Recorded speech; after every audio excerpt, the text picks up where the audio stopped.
Hello hi जय जगन्नाथ मो मिली आपको स्वागत करुँगी मो चैनल को एक नुआ रेसिपी सहित। आज मु करी पनीर टिक्का से मुझे पनीर कैप्सिकम एवं ओनियन पनीर को यही टाइप रो स्क्वायर साइज करी मुझे जीरा पाउडर धनिया पाउडर चिली पाउडर कन्स्ट्राक्स 1 स्पून एवं दही सबको पकईकि मुझे टाइप मिक्स कर सॉल्ट भी नहीं स्वाद अनुसार तापर सबको मिसेकी गोटे भल टेक्सचर कर देथिली एवं तापर मु पैन बसैकी हल्का ऑयल पकई देथिली तापर मु बैम्बो स्टिक्स नहीं आसती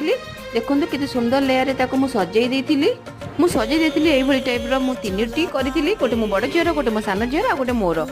तापर मु ताको हल्का ऑयल जो बसई देथिली पैन सहित से भी गरम हो जाइतला तापर ताको नेक मु शेयर कर देथिली।